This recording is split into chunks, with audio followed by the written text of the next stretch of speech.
Bom dia, gente. Feliz segunda-feira para você. Feliz começo de semana. Seja muito bem-vindo, muito bem-vinda ao nosso devocional diário. Todas as manhãs, de segunda a sexta, nós estamos aqui estudando um capítulo da Bíblia por dia.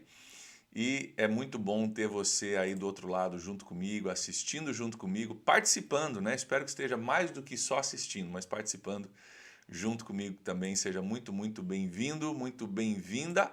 Hoje nós iniciamos uma nova semana, estamos também num novo livro, na verdade vamos passar só hoje nesse livro, estamos caminhando rapidamente pelo Antigo Testamento e logo vamos chegar no Novo Testamento. Quero lembrar você que hoje eu não estou ao vivo com vocês, eu previamente gravo os devocionais de segunda-feira, porque segunda é minha folga e assim eu consigo descansar um pouquinho e vocês ainda conseguem estar, né, acompanhando aí o devocional, estarem tirando um tempinho para aprender a palavra de Deus na segunda-feira de manhã. Então, apesar de eu não poder dar um bom dia pessoalmente para você, coloque aí no chat o seu comentário, coloque aí no chat seu bom dia, dê um alô para os seus irmãos, para as suas irmãs, tem gente de todo o Brasil que assiste aqui com a gente, então dê o seu alô aí, e a gente vai né, já entrar no nosso texto, mas dá tempo para você mandar o seu alô. Se também esse devocional tem te abençoado, compartilhe. Tem muita gente que tem compartilhado e outras pessoas têm encontrado, e assim, né, o negócio vai crescendo, pessoas vão sendo abençoadas, apesar de que muita gente assiste também depois do horário, né? É bom que você compartilhe aí também se tem te abençoado, tá bom? Então, bom dia para você que está aí ao vivo comigo, né? Está aqui entrando agora ao vivo, e para você que está assistindo depois do horário também. Gente boa, eu queria, antes da gente entrar no texto, lembrar vocês que nós estamos a poucos dias de encerrar o Antigo Testamento, nosso estudo do Antigo Testamento. Então, olha só, nós estamos hoje em Naum, o livro de Naum. Talvez você nem sabia que tem um livro chamado Naum na Bíblia, mas tem, curtinho, e nós vamos ver o capítulo 1 de Naum hoje. Depois disso, vamos passar um dia em Abacuque, um dia em Sofonias, 2 dias em Ageu, Zacarias um dia e Malaquias 2 dias. Ou seja, quando chegar terça-feira da semana que vem, nós já vamos estar em Mateus capítulo 5, já vamos estar no Novo Testamento, tá? Então nós estamos caminhando rapidamente para o encerramento do Antigo Testamento e vamos entrar já no Novo. Vai ser maravilhoso, sem dúvida nenhuma, a gente olhar as palavras e ações e ensinamentos de Jesus no Novo Testamento. Um pouquinho de julho e o mês de agosto todo nós vamos passar fazendo isso. Então, fique ligado com a gente. Lembre-se que no aplicativo da nossa igreja nós temos o plano de leitura devocional. Ele aparece assim no teu celular, ó, tá? Para você poder ver. E ali está listado todo.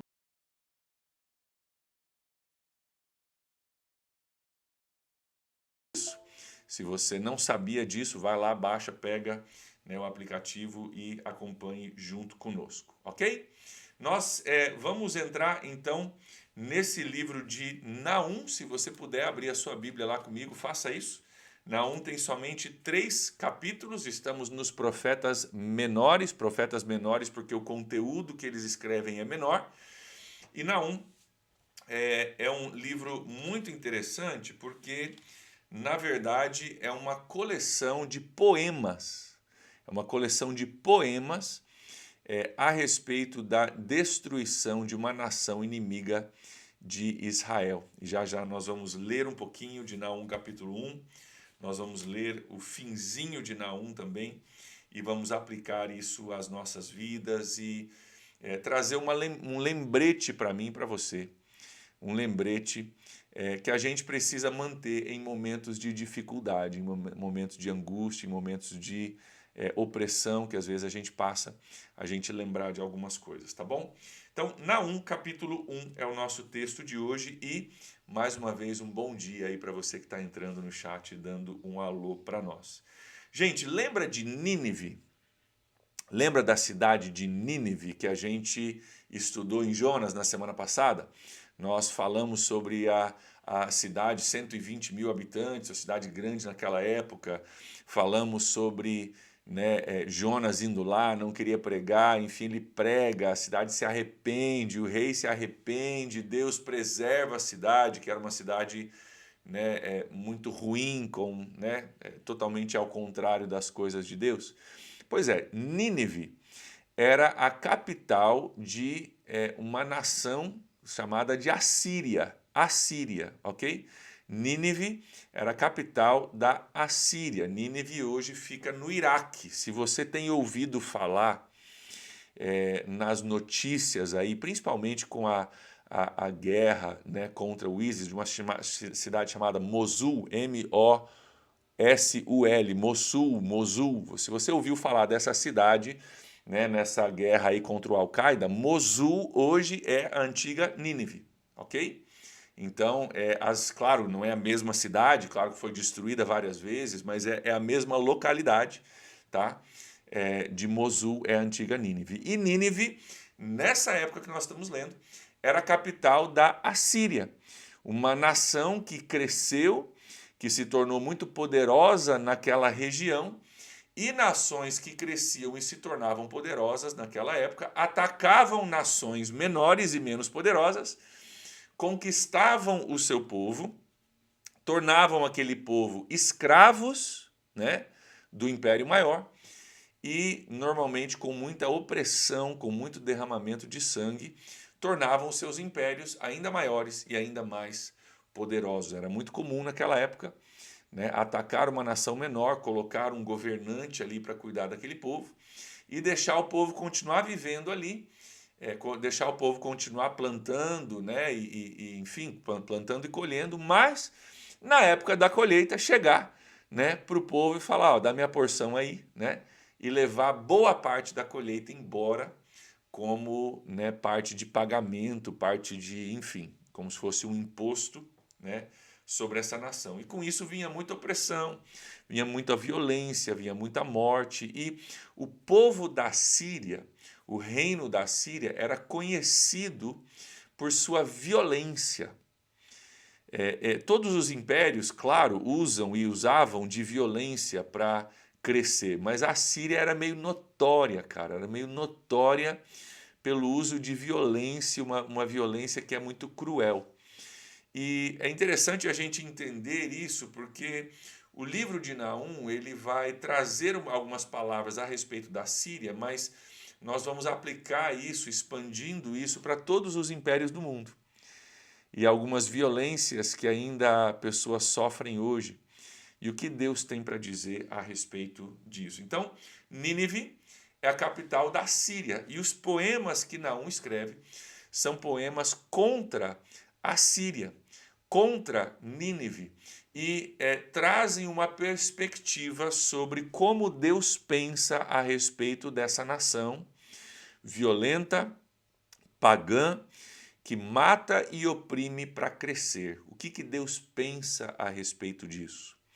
E nós vamos ver isso no discorrer do nosso texto aqui juntos. Então, mais uma vez, bom dia aí para você que está entrando agora, seja bem-vindo. Olha só, os acontecimentos do livro de Naum, eles ocorrem aproximadamente 100 anos, talvez um pouco mais, depois de Jonas, tá?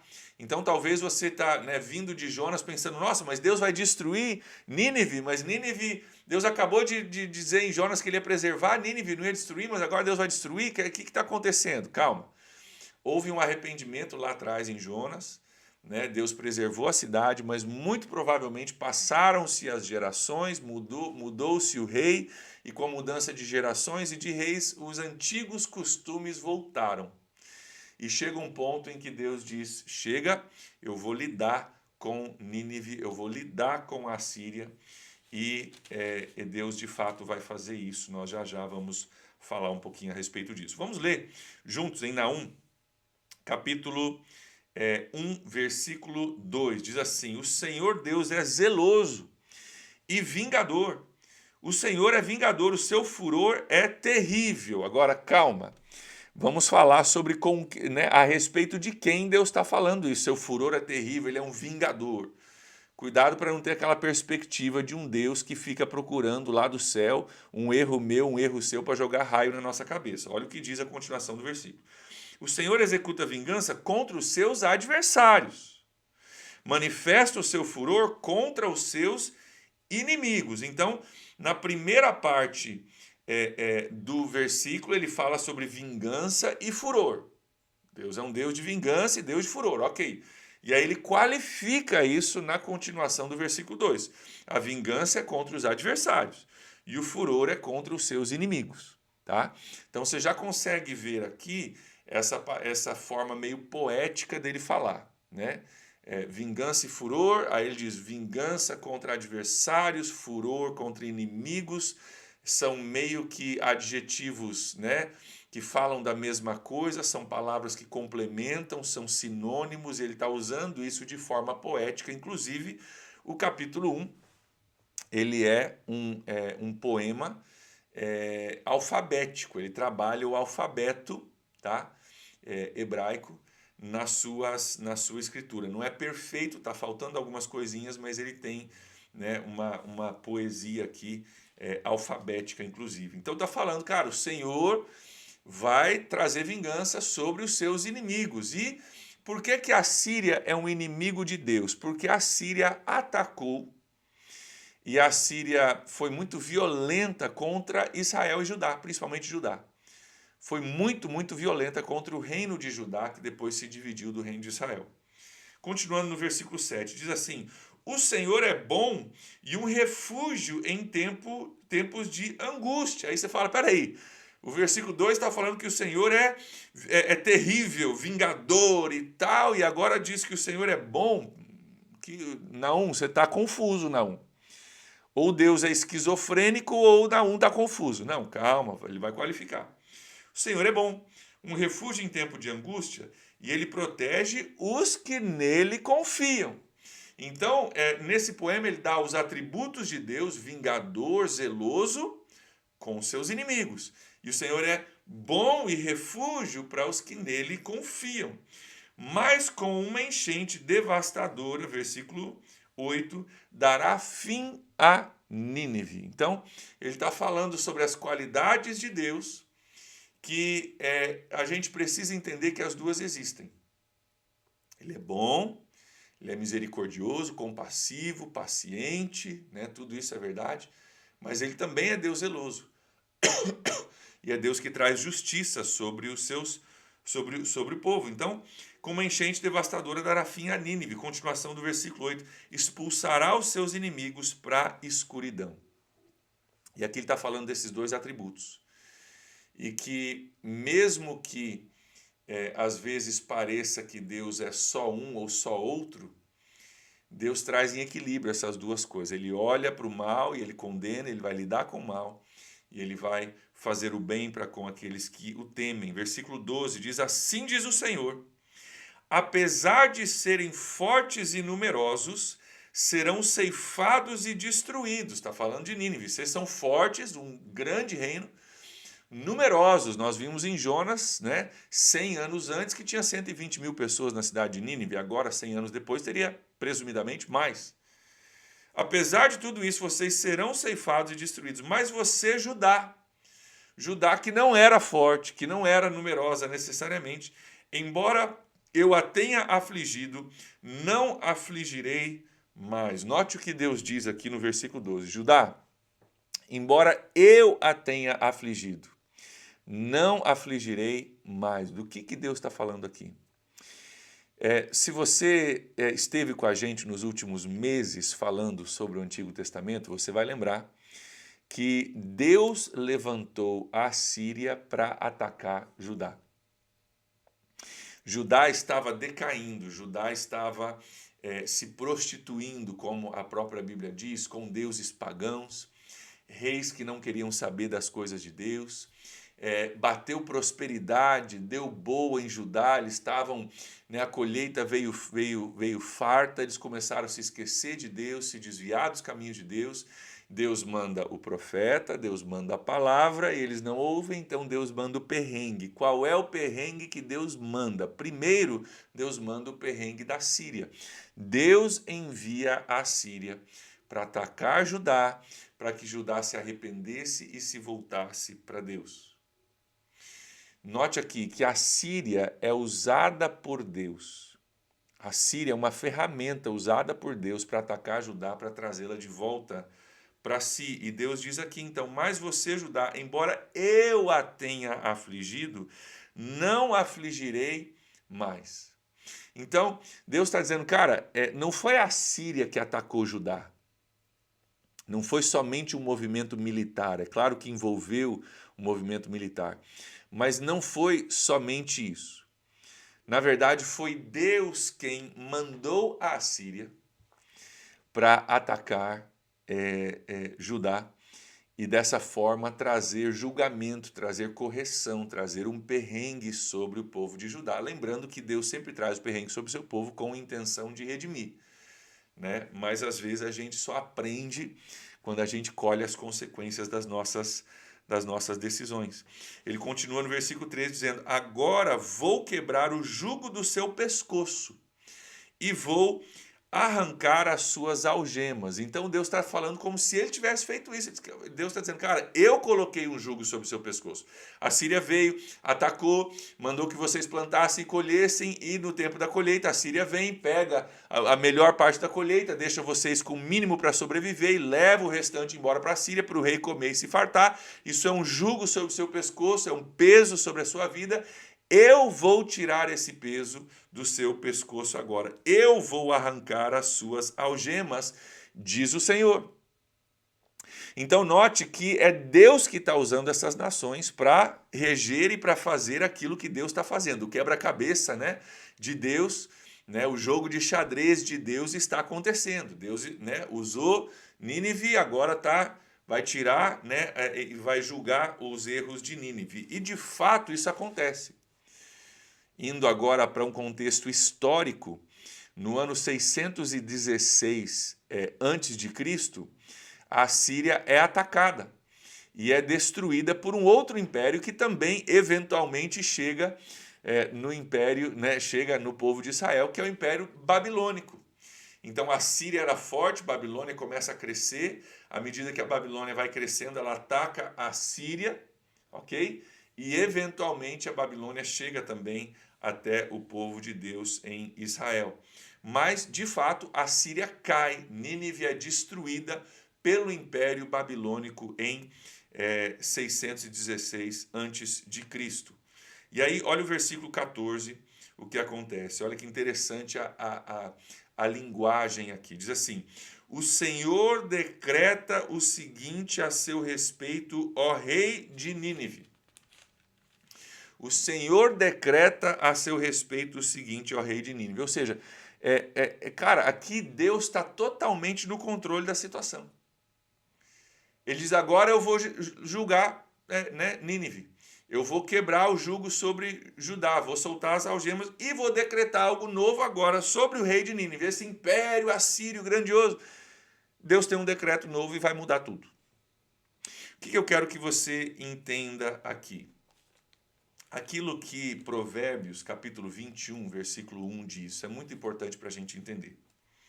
Provérbios, capítulo 21, versículo 1 diz o seguinte: o coração do rei é como um rio controlado pelo Senhor. Ele o dirige para onde quer. Vou ler de novo. O coração do rei é como um rio controlado pelo Senhor. Ele o dirige para onde quer. O que Naum, em todo o seu livro, capítulo 2 e 3 também, nós não vamos ler, mas o que Naum está tentando trazer? Qual é a palavra de Naum para o povo de Deus nessa época aqui? E que se transfere para mim e para você hoje. A palavra de Naum é o seguinte: mesmo que impérios e coisas muito poderosas venham contra nós, nós precisamos reter a consciência e a perspectiva do seguinte, que o coração do rei está nas mãos de Deus. A Assíria é grandiosa, ela não teme a Deus, ela faz o que quer, ela manda e desmanda. Na verdade, não. Na verdade, a Síria foi enviada por Deus para julgar Judá, e agora Deus vai julgar a Síria através da Babilônia. E depois de um tempo, a Babilônia vai cair, o Império Persa vai vir.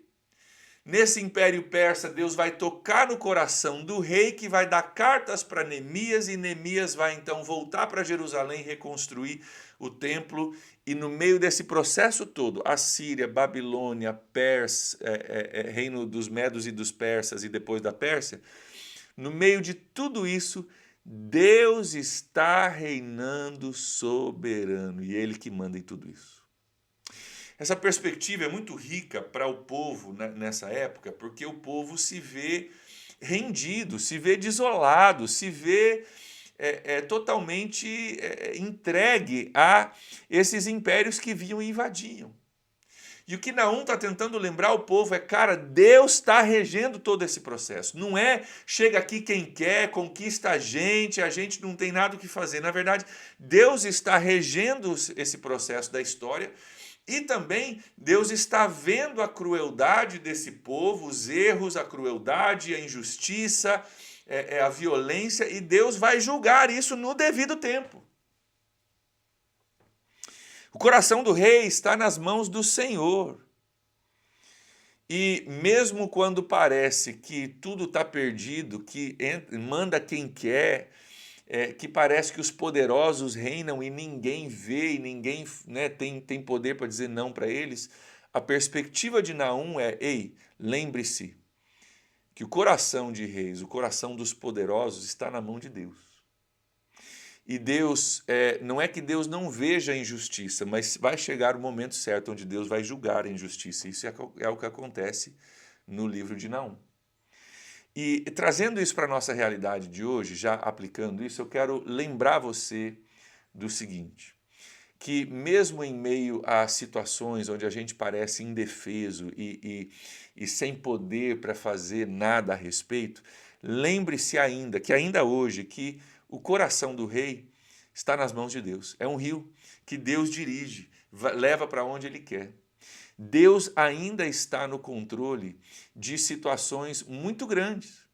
Deus está no controle de nações, de homens e mulheres poderosos. Nós falamos sobre isso no comecinho da pandemia, quando estourou a pandemia e aconteceu o primeiro lockdown, nós trouxemos uma série na nossa igreja chamada Deus Continua no Controle, para nos lembrar, cara, pandemia mundial, incerteza, economia, política, tudo sofrendo com isso, e nós lembramos, Deus continua no controle, coisas acontecem, tristeza acontece, mortes acontecem, muita coisa difícil acontece, mas não se esqueça, no meio das coisas difíceis, Deus continua no controle.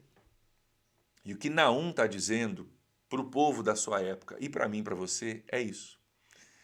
Deus continua no controle. Das circunstâncias que talvez na sua vida parecem impossíveis de você mudar.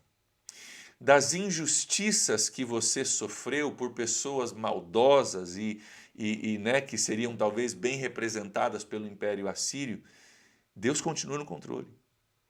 Da violência, das injustiças, de tudo aquilo que parece que Deus não vê, parece que Deus não fez nada a respeito. Talvez por isso que Jonas estava tão irado com Deus, né, de Deus perdoar a Síria, porque era uma nação ruim. Mas Deus é paciente, Deus está dando chances, Deus está, assim como Deus está trabalhando no povo de Israel, dando chance, palavra, profeta, perrengue, Deus também está trabalhando com o povo assírio, palavra, profeta, e se não ouvirem o profeta, vem eventualmente o perrengue, porque o desejo de Deus é que ninguém pereça, mas todos venham ao arrependimento.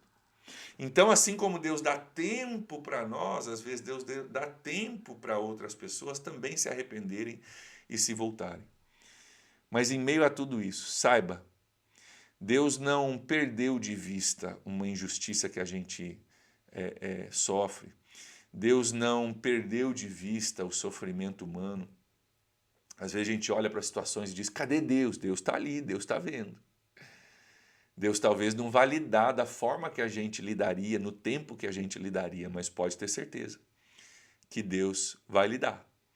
Pode ter certeza que se não houver arrependimento, se não houver mudança, Deus traz julgamento, inclusive sobre os grandes reis. Aconteceu com a Síria, aconteceu com a Babilônia, aconteceu com a Pérsia, aconteceu com Roma, que dominou Israel, mas a própria Roma que dominou Israel foi a linguagem universal do Império de Roma. Foram as estradas romanas que Deus usou para espalhar o evangelho uma vez que Jesus tinha morrido.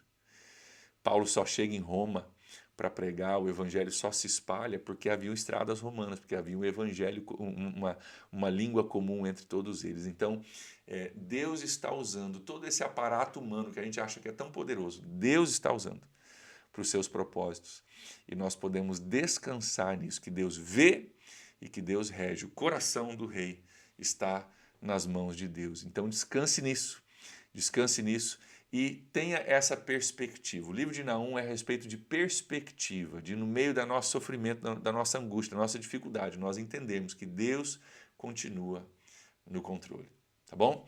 Nós vamos encerrar por aqui, porque o nosso tempo já avança, mas eu quero orar por você. Se você tem um pedido de oração, por favor, coloque aí, e nós vamos estar orando juntos por você e pelo seu pedido. Mais uma vez, não estou ao vivo com vocês, então não posso orar especificamente pelo seu pedido, mas Deus conhece o seu pedido, e coloque aí, nós vamos estar orando juntos e já encerrando a nossa live, ok?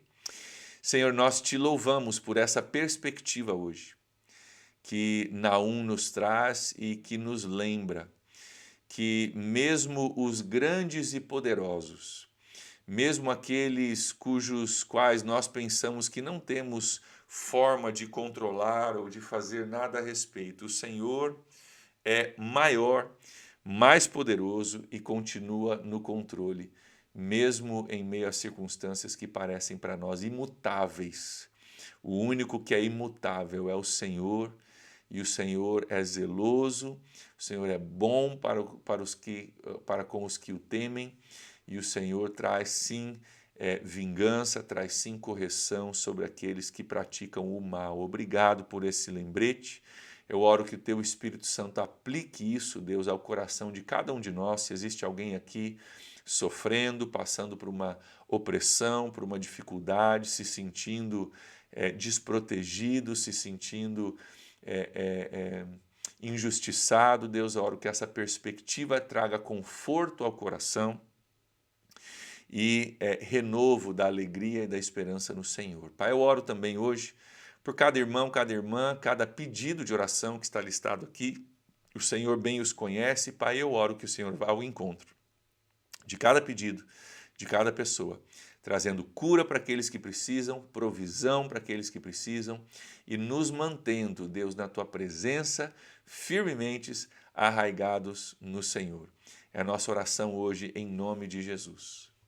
Amém. Gente boa, um ótimo dia para você, que Deus te abençoe aí. Nos vemos amanhã ao vivo para mais um livro, mais um capítulo do Antigo Testamento. Um ótimo dia para você e até lá.